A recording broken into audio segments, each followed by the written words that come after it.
Hey, what's up, guys? It is Dan from FightWave, and today I'm joined by somebody who I'm incredibly excited to speak with. He's a guy I've been keeping my eye on for quite some time now, and obviously he's a fan favorite. Everybody knows him. He's kind of one of those meme lords on Instagram and one of those meme lords on Twitter, and he's just a notorious fan favorite, as well as a great competitor, and he's coming off a phenomenal striking display against another game competitor in the form of Nick Fiore, and he's proven a lot of doubters wrong because he's known for being a grappling ace, but he really shut a lot of people up by showing he can also strike and, has great hands as well. And today I'm joined by none other than fan favorite Chase Hooper. How we doing today, my brother? Hey, good. Yeah, just had a pretty low-key morning. Got a little hike in with my dog and chilling, hanging out. No, yeah, definitely. And obviously, Chase, first and foremost, thank you so much for your time. Thank you so much for accommodating. For the fans who don't know, obviously I got my wisdom teeth pulled out. Apologies if I do slur a little bit first interview back, but first and foremost, obviously, thank you so much for your time, and talk to me obviously about how you're feeling right now. You mentioned you got a little bit of a hike in with the boys. You're training with Mike Chiesa and obviously the other guys from Washington right now. How's everything been? It's all been pretty good. I made it out to Spokane because they're on the other side of the state probably a couple weeks ago, and then here on Monday I'm heading back out. He's in Vegas right now, so I'm going out there to train with him, and yeah, training's been good. I have a lot of guys on my team having fights, so just helping them out. And yeah, I mean, this is the more fun part is getting to help people with their fights and then not having to go through with the. It's a lot less pressure, but it's all the fun stuff still. No, yeah, definitely. And I mean, even when you mentioned just being able to be around the guys, have good energy, good vibes, all of that stuff is really awesome. And even in Washington right now, when you look at it on the state level, it's probably one of the biggest states for MMA that doesn't get enough recognition as it stands. So many quality guys in that Spokane area. Like Terrence McKinney, who was training there for some time, Mike Chiesa, Juliana Pena, Misha Tate's from Washington, and then Brady Easton. So many quality guys. So I mean, what does it mean for you to just on a state level have so many bodies you can go and train with on a regular base, on a regular basis, I should say. I mean, yeah, I think really the Spokane guys are really the only ones we train with. It's kind of hard with the cross training stuff just because either like you never know who you're gonna fight or who like some of your teammates are gonna fight. So it's trying to be kind of careful on that. You don't want to be giving away all the secrets to somebody when they're gonna try to beat up your buddy. But no, it's great. We got a real good relationship with all our Rick's guys, all the sick jitsu guys like Brady and Mike. I've trained with Misha down there before, and yeah, I mean it's solid like level of competition. It's not as packed as like California or like Texas right now. So it's or Nevada even. So it's nice as far as like coming up. Like you're not just gonna be having amateur fights against like monsters that are already jits black belts or like world champions and something else. So it's I feel like it's a nice middle ground. Like it's not completely barren, but it's not just packed full of super gyms. Or Florida's another good example. You got ATT, you've got what are they, Killcliff now with Henry Hoofs. You got just so many good gyms in a lot of these states, but we got a nice middle ground. Like we have a ton of good gyms, but there's still a nice availability for people to. It's still kind of accessible. It's not like you have to be training for 5 years before you can take an amateur fight. So yeah, I mean it's a good spot, and I'm happy with it. No, yeah, definitely. And I feel like nothing beats like training at home. When you're able to train at home where you have a foundation where you don't have to travel out of state to get work in, it's always a refreshing thing because I know a lot of fighters often have to relocate and get training in Vegas or Arizona or elsewhere just to be able to accommodate for a higher standard of training. But in Washington, you've just got a solid group of guys, great group of bodies. Like you mentioned, the guys like Mike Chiesa, Brady Heason, and Sig Jitsu. Oh my god, the name's a tongue twister. But, just all in all, just having those guys, even like guys like Josh Reddinghouse on the regional circuit, guys who like him who are absolute killers, there's no shortage of good guys in, Washington. And overall, I feel like that attributes to just having a better regional scene overall. Like you mentioned, it's not a shark fest, but it's a very solid competition ground and proving ground for guys trying to make a name for themselves. Definitely. No, yeah, Sure. and then also, I have to address this because obviously your last performance, Chase, it was a phenomenal performance. I think you even. I know you're a little bit self-critical after your fights. You're like, there's some things I could have improved on, but your last performance was as perfect as it gets. I mean, that lead elbow that you had that dropped him and stunned him, that was a thing of Yeah. beauty. Like you don't see textbook technique like that in MMA. Like you kind of exhibited, and for a long time now, people have been kind of ragging on you unjustly. Like as an up and comer, they're like, oh, this guy can't strike. He's only a jiu-jitsu guy. He can't really do this. But you shut everyone up with as beautiful a striking display as you could put on. Talk to me obviously about the strides in your striking and the overall process and what it meant for you to have such a dominant display. I mean, I've been kind of saying it for a while now. Like, I haven't been, um, like, the fight camps aren't necessarily just me being focused on, like, oh, winning this next fight. Like, it's been focused on, building to win the next, 5 or 10 fights, that type of thing. It's trying to build on the foundations and all that. Whether it's training in Spokane with Rick's guys, with Kiesa, Brady, all those guys, or whether it's going down to South Carolina training with Wonder Boy and those guys, just kind of refining everything and like working technique. I feel like my striking was never bad. I just I mean the weight cut obviously didn't help, but I feel like I had a few fundamental things that weren't quite they were a little bit off, where I feel like it took away a lot of the power and it took away a lot of my confidence on the feet. So I wouldn't feel as confident striking. And then obviously just work in defense. Like I want to have super tight defense and all that. And yeah, I mean, obviously cutting less weight helped so I could keep that volume up, take heavier shots and all that. But, it's just been the past couple years of just really working with Wonder Boy, working with those guys, getting different looks in and trying to fix some of the more fundamental, hang ups that I've had on the feet. And yeah, I think I'm starting to kind of hit my stride on that. No, Starting yeah, to feel it. absolutely.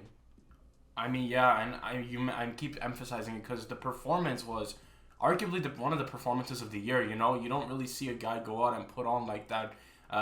Just after being criticized so heavily in his previous fights for the striking, and you kind of just showcase that. And I, like you mentioned, I feel like part of that has to do with obviously cutting less weight. And I feel like we saw a completely different Chase Hooper at 155.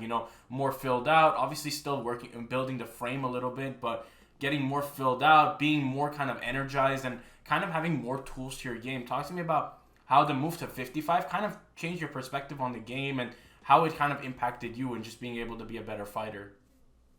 Yeah, I mean it made life suck less. The entire camp. Like I've mentioned it before. At 45, I've had to, the last, 2, 3 weeks, I would cut back on my food all the way to just doing like 3 protein shakes a day, like breakfast, lunch, and dinner protein shake, and then like a couple of the little like honey packets. Those were my like carbs to train, and it would get me like an hour or so of like work, and then I would just crash. Like it was horrible on my body, and I'm sure that in the long run, it's probably not great. So moving up was 100% the right decision. That last cut to 45, I was like, I can't do this again. I won't do it again. And I'm not obviously not undersized at 55. So I was just cutting a lot more weight than I needed. And again, like it makes fight camp and life in general much more enjoyable. And then like I'm still able to eat decently, like still eat 3 full meals a day while I'm dieting and all that, for the whole camp, which is, much, much better than it has been the past 3, 4, 5 fights. And on top of that too, I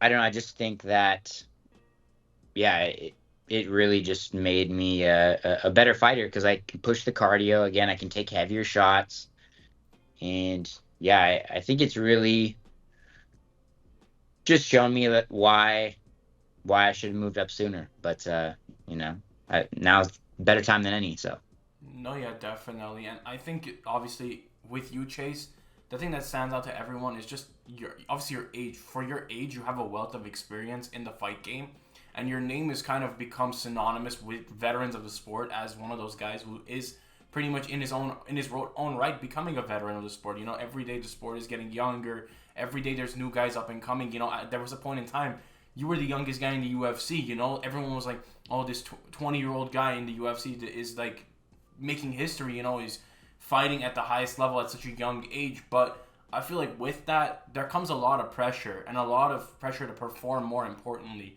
you know, we see that with guys right now, with guys like Raul Rosas, 18 years old. People are talking about him. You know, oh, he could possibly rival the these ranked competitors and vice versa, and it puts a lot of pressure on the fighter. And I think you had your fair share of pressure coming up, and obviously that pressure to perform at 45 kind of taking a lot back on your body, and it being a learning curve. So I wanted to ask you, obviously, you see the way the sport is going. The sport's only getting younger. What is some piece of advice you would give to the younger kids and younger adults coming up in this sport that maybe you didn't have when you were coming up in the sport? Because obviously, I think you were the first of your kind, if I remember correctly, and just the first of your kind that kind of stood I'll out take it. in the brass. Yeah. um, yeah, I mean, it's hard, but it's one of these things where it's a lot easier said than done. Especially for someone like Raul, who, having his first loss is now seeing a lot of people, he's getting a lot more of the trash talk online. So it's recognizing that those people that, are saying all these negative things, like they could never be like in your shoes. They don't have any skill set or anything. Like this is entertainment to them. And they're, like again, this is like a soap opera to them. They're like, oh, I just, commentate about it. Like that's as far away from reality for them as like WWE. People don't really think about, they take away the human aspect, which makes them I think a lot more comfortable, just trashing on all the fighters and all that when it's, they take away, so they're not thinking about it. And you got to just understand that these people are um they're meaningless. Like the people that say that you're the worst person in the entire, organization, the worst person to ever step into the octagon, and the people that say that, you're future GOAT, six belt champ, that type of thing. Like neither of those people are right. Um, and really try not to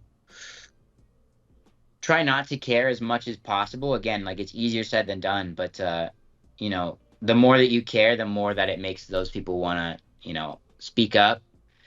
And at the end of the day, really like with the people that truly care about you and the people that are truly close to you, like nothing's gonna change whether you win a fight, lose a fight, stop fighting altogether. If you're around the right people, like they just, enjoy you as a human being, and you just have to keep that in mind, and try to stay as grounded as you can. This sport's wild. It's got a lot of twists and turns, and just find those people around you and try to ignore all the other ones.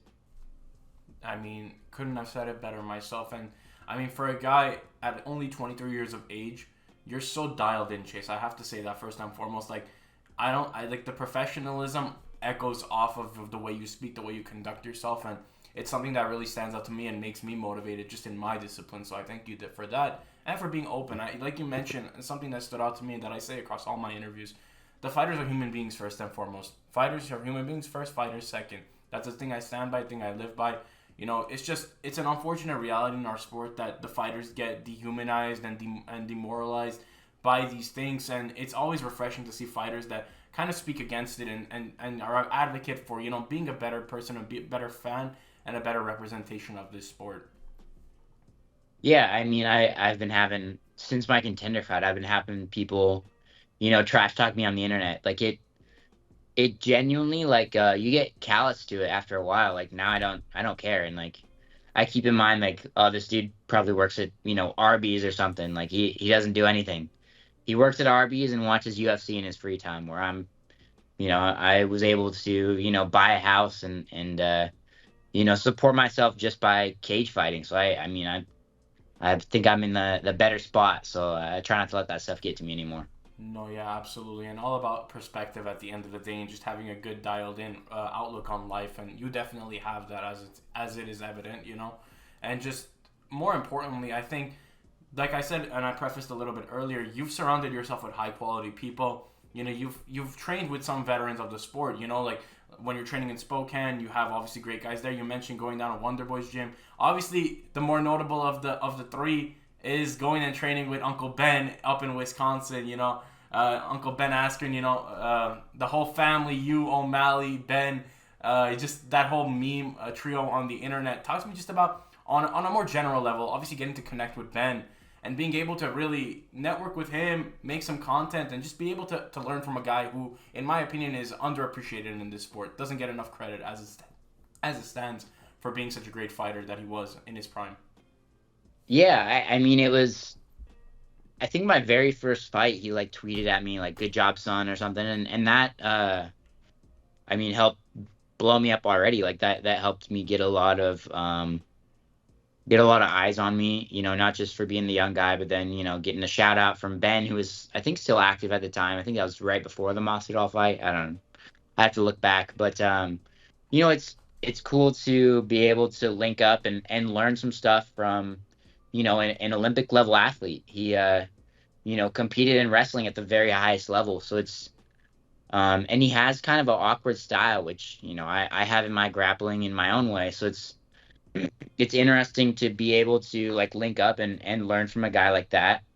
Um, a guy like Ben, he's really grounded himself too. Like he's a really mellow guy. He just, he knows the game. He knows how to speak on the mic, and that's why he got to where he was, and that's why he gets so disrespected. For the losses, for the knee and all that. But that's kind of the game you play if you really want to do the trash talking and try to make the money that way. Same thing with Colby, but at the end of the day, Ben's a good dude, and yeah, it was cool linking up with him, cool learning a little bit from him, and I definitely like to train with him a little more. No, yeah, definitely. And you mentioned obviously getting the shout out on Twitter, and obviously even there, just the content creation front on your end. You've not shied away from making content as well outside of fighting. You said, obviously, as you mentioned, very grounded, doing your own thing, and very, very much being steadfast outside of fighting. You've obviously been you've streamed on Twitch prior. You create content for YouTube. Talk to me just about that a little bit. Stuff outside of fighting, being able to go on hikes, obviously with your wife, and being able to train and do stuff there. I don't know if that takes some getting used to because at 23 years of age nowadays, it's kind of unheard of to get married in this day and age in our generation. But I mean, talk to me just about life outside of fighting. Taking a step back and being able to spend time with your wife and your family. Just being able to do things outside of fighting. Yeah, I mean, at the end of the day, the sport it only lasts so long, and you have to kind of know that you exist outside of it, So yeah, like I like doing stuff. It's nice because a lot of my recreational stuff now is I've trended towards stuff that can also kind of count as a workout. So something like, hiking this morning, um, I can feel good about that, and then get some fresh air and all that, get my dog out. Um, or like snowboarding and stuff in the winter. I've kind of slacked a little bit on the content side, like the streaming and all that YouTube stuff. I got to get back into it, but yeah, I've just been kind of trying to just live life, and I don't know. At the end of the day, I'm just a normal dude most of the time. I live a pretty boring life. I wake up, I go to the gym in the morning, I come back home, have lunch, hang out, clean my house, take a nap, go back to the gym at night, and I do that, 5, 6 days a week. And then, every now and again, I get 15 minutes of time in the spotlight. Other than that, I'm a normal dude. I like going outside. I like hiking, trying to enjoy this weather while we have it out here. Washington, it sucks most of the time, so trying to make the most of having a little bit of sun. So yeah, I mean, just uh, just finding stuff that I like doing that's not fight related, which is kind of refreshing, but it's nice to still have it be, kind of a workout. Like I still like playing video games every now and again, but yeah, just trying to, live life to the fullest, I guess, as they say. No, yeah, definitely. And obviously, as you mentioned, there's so much to you outside of fighting. And first and foremost, Chase, thank you so much for your time and thank you so much for your transparency, just being vocal and, obviously re-emphasizing that fighters are so much more outside of fighting. Fighting is only 10% of the human being, if that even.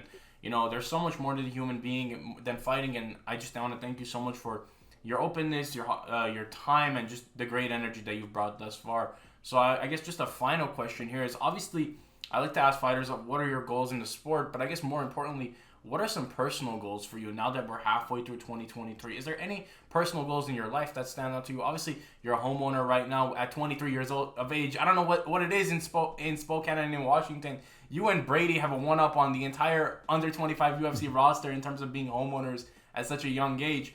But I mean, is there any personal goals that stand out to you in terms of just what you want to do?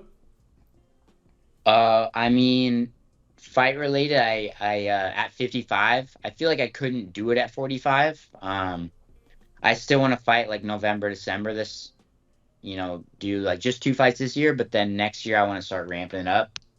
Try to get, 3 fights a year. That'd be just keeping my name out there, keeping busy, keeping the paychecks rolling in, hopefully moving up in the division and all that. I want to stay busy with that. I don't know. I just pay my car off, pay the house off, you know, try to not have debt. I guess that's such a big thing. I don't know. I feel like my life's pretty good. I just at the end of the day, I'm in this sport because I want to see how far I can go and taking it step by step and trying to figure out where I land. No, yeah, definitely, and obviously, obviously, Chase. First and foremost, thank you so much for your time. I look forward to watching you compete whenever that may be, November or December. I know a lot of the fans are very excited just to see where you end up at 155 at your new home. Just a great division, a great performance that you're coming off of, and an even greater person that you are. So I thank you so much for your time. And to the fans at home watching, do be sure to check out Chase on social media. I'll be linking his social media down below. If he does decide to get streaming back on Twitch, I'll also link his Twitch in the description down below. Maybe you'll see me and him running some COD Warzone, who knows, or any other games he's playing up for that matter. But, it's been me, Dan, from FightWave, guys. Hopefully you guys have enjoyed this interview. Do be sure to like, comment, subscribe, and have a great day, guys.